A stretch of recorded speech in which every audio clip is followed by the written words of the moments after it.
professor at Westlake University in China. I had the pleasure to moderate the first roundtable of the scientific symposium today. And we were discussing the future of agriculture and what it takes to overcome some of the hurdles for implementation. So in the following 3 to 4 minutes, I'll present you my main takeaways on our discussion on the future of agriculture and the key hurdles, and close with my personal highlights of the day. So in the future, there's likely going to be an even larger gap between today's areas of extensive and intensively used agricultural production areas. So these extensively used areas provide even more room for implementation of agricultural practices, whereas intensification is probably going to be the target for a lot of the smart agriculture innovations and new technologies. Moreover, we know a lot, but we do not fully understand the regional and between crop variations when it comes to implementation of diversification at the farm and landscape scale. So therefore, global and multi-stakeholder initiatives such as our Global Agroforestry Network are critical to promote integration and synthesis of knowledge on diversified agricultural systems. Moreover, new options for agricultural production need to be carefully considered and researched. For instance, aquatic diversity provides already 17% of human consumption, but sustainable use has been further developed by diversifying geographic use patterns, utilization of different species, and testing alternative and potentially more sustainable farming types. When it comes to the hurdles that need to be overcome for implementation, we first can look at policy innovations. So first and foremost, reallocation of subsidies, for instance, for water and different crops, need to be reallocated for nutritious foods that allow for healthy and more nutritious diets. Moreover, the government system is due for to be reinvented and to break up the silos, something that has been started with the United Nations Food System Summit, and that has been highlighted as one of the important examples during the first session. Moreover, financial benefits of diversifications are not always very clear. This is also a topic that has been stressed a couple of times during the discussions.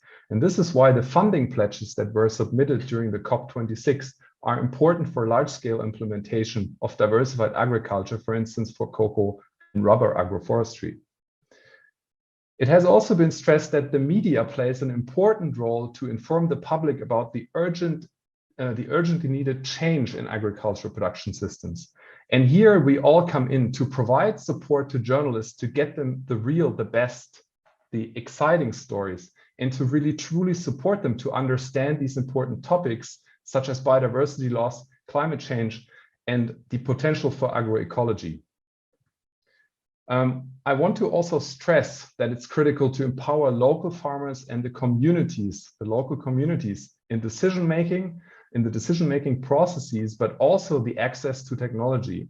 We must aim to bridge the implementation gap to pest-resistant varieties, for instance, that allow for sustainable production, but also put new irrigation techniques, for instance, in the hands of smallholder farmers.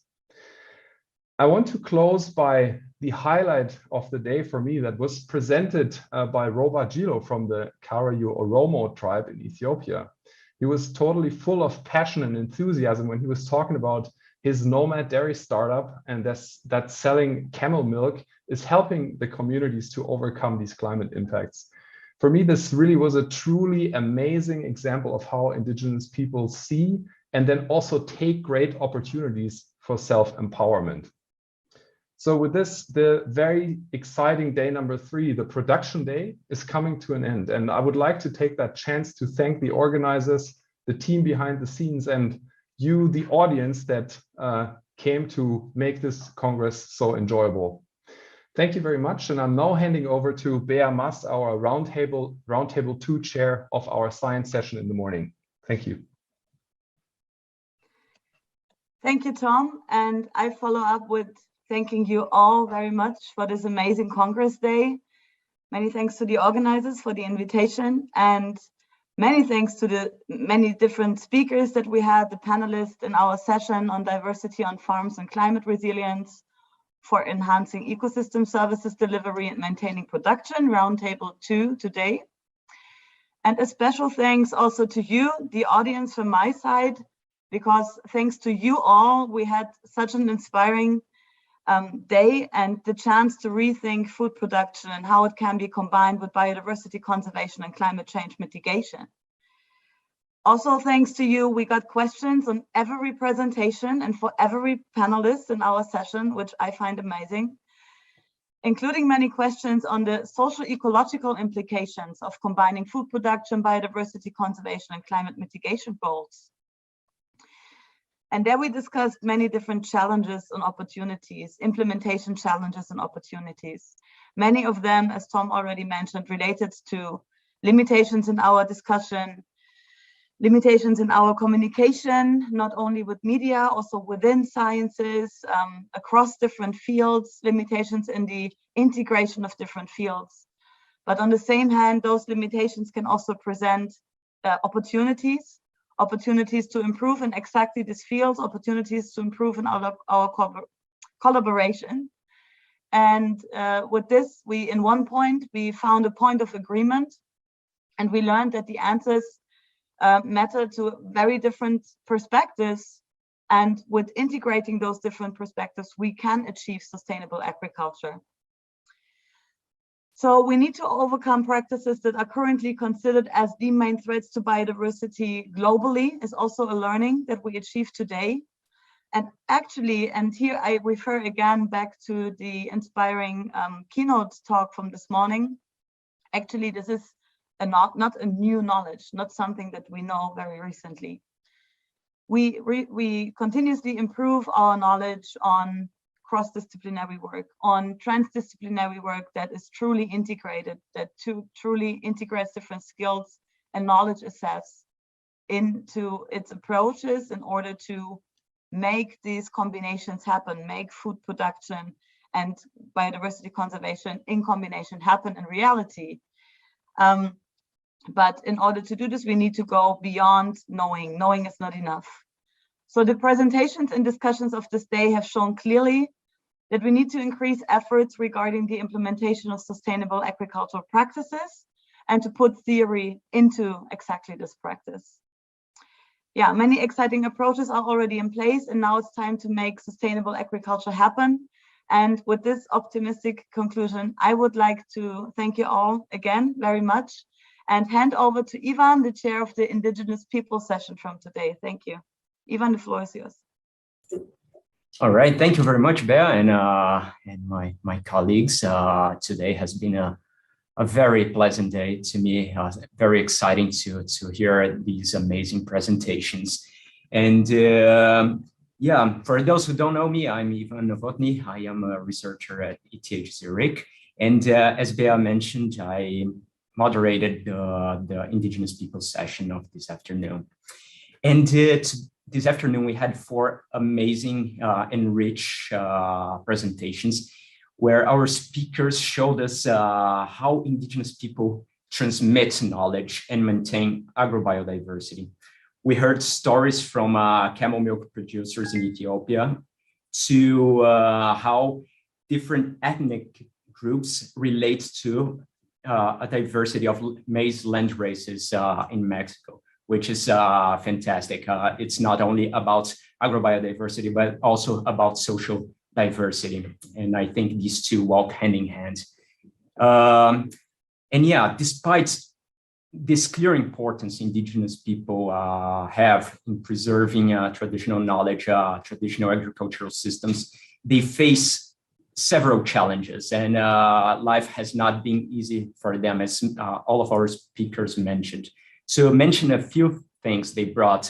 They said Indigenous people usually suffer from marginalization, lack of individual and community rights. They are food insecure. They suffer from harsh climatic conditions, low market access, just to name a few. And this can ultimately contribute to migration, lack of interest in agriculture, and loss of local knowledge, diversity, and overall sustainability of the systems. Now, to me personally, what I thought the most wonderful thing was not a certain knowledge per se. I thought the interaction between the speakers themselves were just fabulous. Like, for instance, although they were speaking from different parts of the world about different contexts, they all found in each other something common. And they also felt inspired by one another. And if this afternoon session was able not only to bridge our speakers, but also our audience, I think we accomplished an important job to put these indigenous people in the foreground of agricultural production systems. With that, I would like to thank you all, for the organizers, for all the presenters, the audience, everyone involved in this day. And I hope we continue our discussions. And now I would like to give the word to my colleague, Tiffany Talsma. Wonderful. Thank you, Ivan. I was the chair for the Policy and Business Forum, which was a really dynamic set of discussions with 8 panelists across public sector, development sector, research, and business. In the first roundtable, we talked about how policy instruments can be leveraged to encourage private sector to transition to more sustainable agrobiodiverse production systems. And we went way beyond the role of policy to talk about the role of voluntary standards and the role of sustainable finance. And in general, the panelists really agreed that the policies that we need are there. And what we're missing is starting to act on them and put the money where our mouths are. So we heard from entrepreneurs, from Arko Chatterjee, the CEO and founder of Natura Yuva, how biodiverse systems can lower input costs, can improve soils, microbiology, as well as carbon, and increase the value of products and therefore the incomes of producers. And we heard about how key biodiversity system examples, such as in agroforestry, require much longer than average investment timelines and require, beyond policy, to also have investor appetite in longer term investment timelines, and to follow the examples of some leading investing organizations such as Conservation International and Incofin were mentioned as examples of longer term investment appetite, which enables these kinds of agrobiodiversity systems and agrobiodiverse systems to exist in reality. We also heard about how voluntary sustainability standards are an important tool in that and motivating that change, and how standards that are specific to smallholders can help address issues related to access of biodiverse seeds and planting material, and also benefit sharing for those farmers who do take on the role of designing more agrobiodiverse systems. And finally, we heard in that policy session on how farmers who are choosing sustainable or more biodiverse production systems must be able to access better financial terms, and the role for banks and increasingly commercial banks to play that crucial role in matching funds and increasing demand for these types of production systems to investment opportunities with the business sector, both small and large. In our second roundtable, we carried the discussion a bit further to identify the role of science and collaborations between research and business sector to help make that transformation a reality. And it was one of the most exciting panel discussions I've ever been on. I think I've never seen new ideas emerge from a panel discussion. Usually it's people talking about their areas of expertise, but very dynamic group that basically came up with 2 major recommendations and 1 minor. So one major recommendation is, if we're investing in smallholders, but agriculture in general, it's a high risk proposition. And one of the most valuable things that an agrobiodiverse system can bring is lowering the risk of that system. And therefore, it should also lower the cost of financing that system. And that's probably one of the major levers that we have to attract capital and also help to spread agrobiodiverse systems, make them more mainstream. And there's a second opportunity, which is the opportunity of the science to business collaboration. So putting research and scientists hand in hand with not only policymakers, who we tend to work with quite well, but also business leaders, and needing to look at what are the science-based recommendations and the science set limits, learning from what we've seen in climate action with a very tangible 1.5 degree target that galvanizes action from the private sector. What are those tangible targets and frameworks that science can bring? Private sector wants to know what those are, and they're hungry and eager to hear that from us. So that's our responsibility to start responding on that and do a better job of showing how agrobiodiverse systems are actually reducing risks and reducing costs and helping to address these critical challenges for the business sector. And finally, the third point, which was more of an emotional appeal, we're talking about food and we're talking about nature. And sometimes we go into our heavily technical discussion around agrobiodiversity and nutrition diversity and this index and that index, and we lose people. And so there was also a bit of a reminder from our panelists to take it back to capitalizing on the human connection that we have to food and the human connection that we have to nature, and this emotional response that we can really bring people in to that new wave of agrobiodiverse production systems going forward. So that's a challenge to us all. And I'll wrap up there and hand over to our chair for the day, Dr. Christopher Kettle. Thanks, Tiffany, and thanks everyone. Chris Kettle, the chair for the production day today, and what an inspiring and energizing day. Without doubt, the smoothest online congress I've participated in. And it's impossible to sum up the diversity of issues and topics that were covered today, but I would like to flag some key highlights for me personally. We started the day with an inspirational keynote from Raj Patel, who made the statement agroecology is not just a set of practices and great science, it's a movement. And we already were really clearly seeing this in the science session with the transdisciplinary nature of the 11 abstracts presented and the importance of a systems-based approach for transformational change to sustainable production systems that must meet local needs, not only food security, but importantly, livelihoods and more holistic concepts of well-being. The need for examples for local scalable solutions was really critical. In fact, that's why we at the Alliance have focused, for example, on our Diversity for Restoration tool, using traditional ecological knowledge integrated with the latest science for selection of native trees for transitioning agricultural systems. But we also need living labs with field experiments on how to diversify effectively and how to embed natural habitats, but doing these in a youth and gender equitable way, as we increasingly see that women are the most relevant in enhancing agrobiodiversity on farms.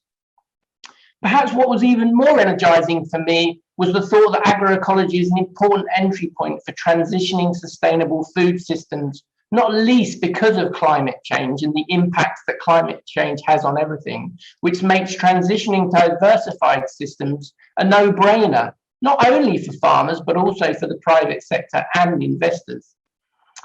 Integration of trees in cropping systems, especially in semi-arid areas, goes against conventional agricultural thinking, but farmers recognize its benefits. And so our research really needs to embrace their traditional knowledge as we develop new innovations. In the policy and business session, we were flagged already by Irene Hoffman, the use of biodiversity-friendly practices is increasing, but she made a call for researchers for locally relevant monitoring of changes at all levels, from genes to ecosystems. And we need more action, not more policy, was the call of Hans Hugeveen. And perhaps to me, that was another energizing thought, the democratization of agricultural transition, especially in the face of climate change, through for example, carbon credits to farmers, recognizing there are 500 million farmers who we need to make technologies accessible to for things like enabling them to monitor the carbon on their farms and in their soil so they can benefit from carbon credits. And it was amazing to hear from Emma from Acorn at Rabobank about the engagement they're making with smallholder farmers to match farmers to carbon credit options. And finally, in that session, also to hear from Microsoft the presentation of the amazing tech to enable more effective and cheap Internet of Things for sensing to help monitor carbon on farms. I'm super excited about the opportunities for greater collaboration between, for example, Microsoft and the CGIAR. So as Tiffany said, climate, nature, and equity, it's all about the language. Nature positive solutions is perhaps why we've adopted this concept. But science-based recommendations are critically important for the private sector to engage in a collective way. And we need scientists to be involved in business models to accelerate the delivery of scalable and nature-based solutions. And given that importance of how we communicate nature-based solutions provides a perfect segue for me to hand over to Dan Saladino, the author and broadcaster, for his reflections on today. Thank you, Chris. And I've had a wonderful day listening to so many amazing stories and inspirational work. From the introduction, you'll have gathered I'm not a farmer or a scientist, a policymaker, an academic. I'm a storyteller. For 15 years, I've made radio programs about food and farming. And increasingly during that time, I focused my energy and journalism on the importance of agrobiodiversity and telling stories of the neglected and endangered foods people are trying to protect and utilize around the world. And this is why my recently published book focuses on that subject, Eating to Extinction, the world's rarest foods and why we need to save them. And the community of people who understand the value of agrobiodiversity, and that's you, the people who are watching this, will know the meaning or what I'm trying to get across in the title. And the way we are eating is resulting in the extinction of genetic resources, of knowledge, skills, and entire food systems. And I wanted to understand in this project of writing the book, how we came to live in an era of homogenization, uniformity, and greater corporate control and consolidation. And the way we are producing and eating food might even result in our own extinction because of its impact on planet and our health. And to collect the stories in the book, I spent more than a decade traveling the world collecting experiences and knowledge and stories from farmers, ranging from those growing emmer wheat in eastern Turkey to communities in the Andes nurturing a diverse array of oca. I've spent time with British scientists helping to support farmers in protecting rare breed animals, and with fishers who have seen the wild fish they and their ancestors depended on disappearing from the world's rivers and seas. And I've taken this approach of going on the ground and traveling and meeting farmers and people protecting diversity so that I can understand the importance of agrobiodiversity on the ground and not based in theory. And what I've discovered is enormous interest and engagement in what I'll describe as a mainstream audience. People who aren't farming or engaged directly in practicing agrobiodiversity or studying it or supporting it. And I firmly believe that people can be empowered by stories of where our food comes from and why diversity matters. And this is why, personally, I was left disappointed by the public face, at least, of COP26. Food and farming are too often seen exclusively as a problem. But what we have been hearing today are discussions based around many solutions. And as Chris mentioned from Raj Patel at the opening of these sessions, we heard of the power and the potential influence of farming movements, such as La Via Campesina, an estimated 200 million strong. And Raj explained, however, that these networks exist as consolidation in the global food supply chain increases. Against this backdrop, we also heard of state-led initiatives, Bhutan for one, in which goals are being set for 100% organic agriculture with a focus on self-sufficiency. Meanwhile, as many of you have also referenced, from Ethiopia, we heard how traditional forms of pastoralism can be deployed in such a way that in the 21st century, opportunities can be created and the migration of young people can be reduced. And in discussions about the value of indigenous food systems, it became clear to me how they can inspire us to take a more holistic view of food production and its relationship with nature. Also, how the diversity of indigenous diets might provide clues that guide the world to healthier and happier outcomes. And also how the wisdom, unfortunately, found in traditional knowledge and rich biodiversity has too often been ignored and rejected. And we know from the work underway into crop wild relatives, from wheat and rice, citrus to bananas, biodiversity is likely to be where we find the solutions we need for the future. These are the conversations around food and farming that I wish had been heard more loudly in Glasgow, not in the meeting rooms or closed meetings, but in the messages sent out by global leaders to the billions of people around the world looking on and hoping to hear solutions. Likewise, the stories and ideas being discussed today need to find their way to people who have never had an opportunity to even learn what the term agrobiodiversity means. We have learned today we have enough case studies, enough models of good practice and policies. Perhaps we all need to become louder storytellers. And if people can be helped to engage in saving endangered animal species, surely they can also be inspired to engage in saving an endangered food or supporting their local food system and local food diversity, something that obviously is more directly related to their lives.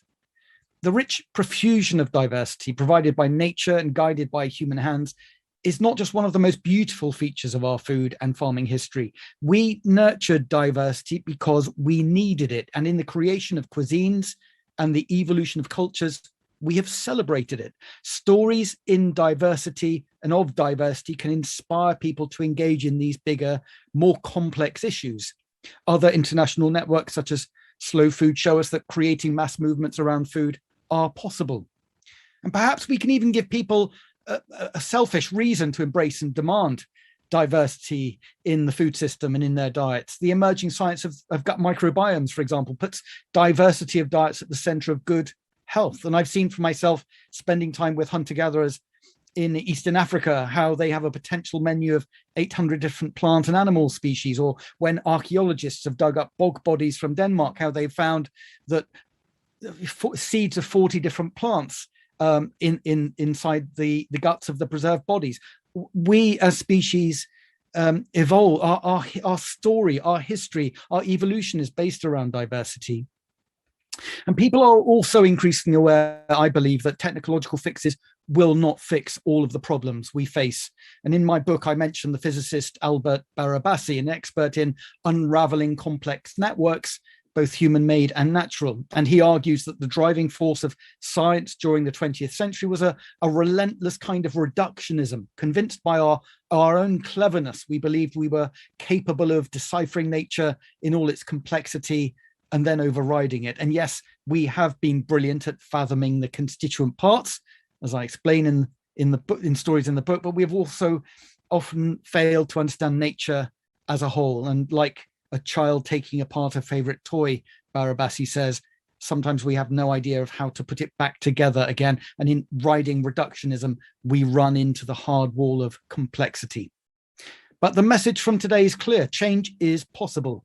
And as we heard from Irene Hoffman of the FAO, biodiversity-friendly practices are increasing, from diversification of farming practices to sustainable soil management. They are being adopted.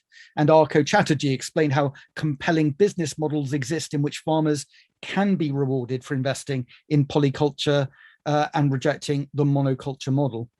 And where I'm talking to you today, the UK, new businesses are emerging that reflect how diversity can be turned into a successful commercial enterprise. One is called Hodmedod, a small group of people who were inspired by the story of a German farmer in Swabia who went to the Vavilov Institute and rediscovered and reclaimed a long lost, endangered, possibly even extinct lentil, and grew it again, and was joined by more than 100 more farmers because of its impact on the soil, and also because it was delicious and appealing to the public. They were inspired by that story, and now they have looked at the history of what was grown in Britain. And the fact that we did have fava beans, for example, growing in Britain in the Iron Age, and they're now selling these reclaimed legumes into British supermarkets. There are plenty of inspirational stories. But not looking back, science can amplify the practices and genetic resources that have been saved. And I tell stories in my book, for example, of the Mixe people in Oaxaca who have saved forms of maize that could be of great use in agricultural systems in the future. And I know also from my journalism and speaking to people in the world of finance, and I've heard different stories of risk being assessed, summed up by the phrase, follow the money. I've learned from asset managers, investor networks, shareholder activists, that pressure is really being exerted on food companies outside of short-term electoral cycles where they want to return on their money in a decade or in 2 decades. And they're identifying where risk does lie in the food system, and whether that's in the form of future regulations or crop loss because of extreme weather or diseases. And so behind the scenes, trillions of dollars are being moved towards lower risk food systems, ones that do work in greater harmony with nature. So I encourage you all to carry on doing your important work, helping to save diversity, researching food systems, new and old, forging innovation in supply chains, and of course, supporting farmers. But please also use your determination, your energy and creativity to make the stories are told and shared. Thank you. Thanks very much, Dan. And I think that resonates with everyone. And I hope we can count on working with you to work together in our capacity to communicate these important messages to a wider audience, which I think everyone who's participated today is so passionate about. It's just for me to finally to say a huge big thank you to all of our panelists, speakers, and especially a huge thanks to Tom, Bea, Rena, Even, Lucas, and Tiffany for all of the work they've done in moderating and chairing the sessions today. And not least the mammoth double policy business forum, which that was a huge task, but an amazing energy that generated through that. So finally, I'd like to thank also the Congress Secretariat, especially Savannah and Brian and the team from Dev Global for all your work. And finally, to thank most importantly at all, the amazing audience we've had today, which has really been inspirational, and your questions and your interactions on the Rover, it's made the day really go very quickly and energize everyone who's been involved.